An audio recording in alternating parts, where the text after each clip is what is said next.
दोस्तों नमस्कार। पिछले दिनों मेरा एक मित्र मेरे से मिलने आए और कुछ चीज़ें मैंने उनमें नोटिस की।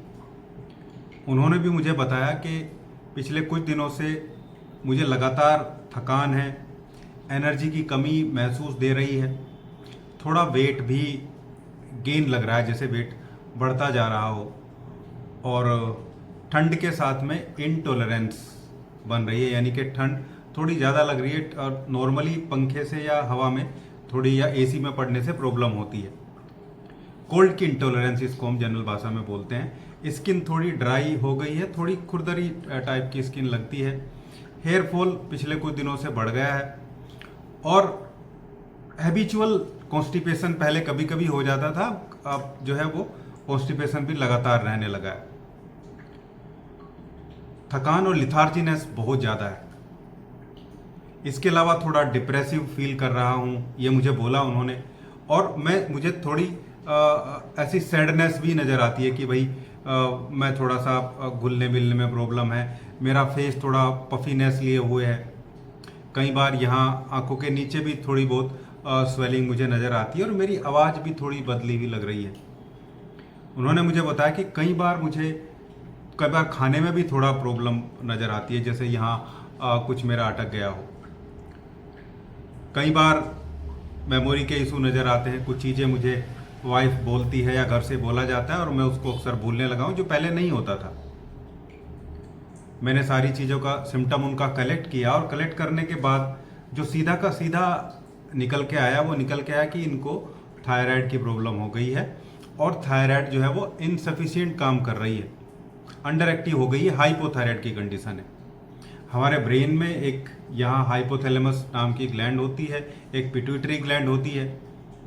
वो दोनों मिलके एक ग्लैंड से टीआरएच रिलीज होता है, दूसरे से टीएसएच रिलीज होता है और टीएसएच पिट्यूटरी ग्लैंड से फिर हमारी थायराइड पे एक्शन करता है ताकि थायराइड स्टिमुलेट हो और थायराइड के जो हार्मोन है T3 और T4 वो निकले।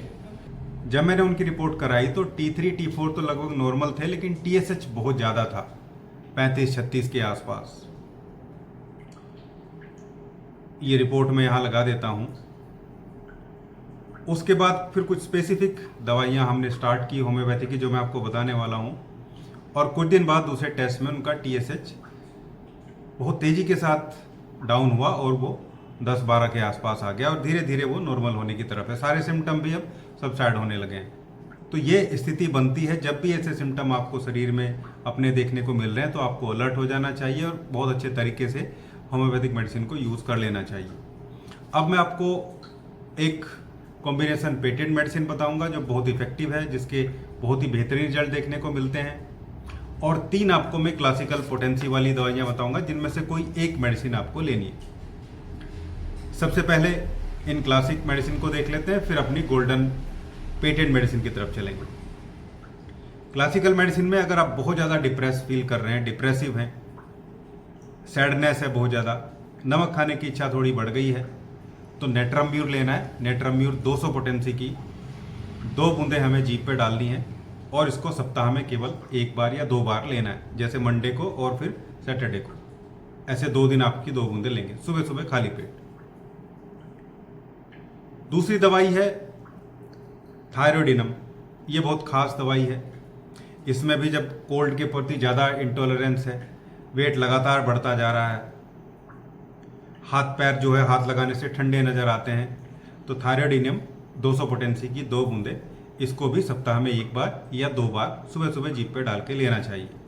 याद रखिए, जो 3 दवाइयाँ बता रहा हूँ इनमें से केवल एक ही लेनी है। तीसरी दवाई है फीमेल के लिए, ज़्यादातर फीमेल पे काम करती है। जब फीमेल के बाल बहुत ज़्यादा गिरने लगते हैं, उसको ठंड ज़्यादा लगती है, मेंस्ट्रुअल साइकिल बहुत हैवी होने लगता है, ज़्यादा मैस जो है वो ब्लीडिंग है देखने को मिलती है, थोड़ा अर्ली भी हो सकता है, 20 दिन में या 21 दिन में डिस्चार्ज होता रहे, वेट गेन हो, शरीर थुलथुला हो जाए, पफीनेस हो जाए, चेहरा थोड़ा सूजा सूजा लगे, तो सीपिया 200 पोटेंसी की 2 बूंदें सप्ताह में 2 बार, वैसे ही एक खुराक सोमवार को और एक शनिवार को आपको लेना है। इन तीनों में से कोई भी एक दवाई आपको लेनी है। अब बात करते हैं जो गोल्डन मेडिसिन है हमारी, जो सभी लोगों को लेना है और बहुत बढ़िया काम करती है। वो दवाई है डॉक्टर रैकवेक कंपनी की पेटेंट मेडिसिन है, बनी बनाई दवाई। R51 के नाम से आती है, R51। इसको परचेज करेंगे आप, लगभग 300-350 रुपये की आपको मिलेगी और 15 दिन ये चल जाती है। ये बहुत बेहतरीन दवाई है, कुछ अलग अलग रेमेडी को ऐड करके ये बनाई गई है। इसकी 10-10 बूंदें दिन में 3 बार आधे कप पानी में डाल के लेना है। याद रहे उन तीनों में से कोई एक दवाई, और साथ में ये दवाई 10-10 बूंदें 3 बार। आप देखेंगे बहुत जल्दी हाइपोथायराइड, अंडर एक्टिव थायराइड जो है वो ठीक होनी शुरू हो जाएगी और बहुत बेहतरीन रिजल्ट आपको देखने को मिलेगा। वैसे ही कुछ महीनों में ही आपकी जो बढ़ी हुई TSH की वैल्यू है और थायराइड का जो फंक्शन कम है वो इम्पोर्टेंटली बढ़ जाएगा। अगर आप कोई गोली यूज़ करते हैं, आपको डिटेक्ट है पहले से ही, तो आप इन दवाइयों का यूज़ करेंगे। उस गोली को एकदम से बंद नहीं करेंगे, धीरे धीरे उसकी डोज कम करेंगे और 1 महीना, 2 महीने, 3 महीने में आपकी वो गोली छूट जाएगी, 100% ही छूट जाएगी।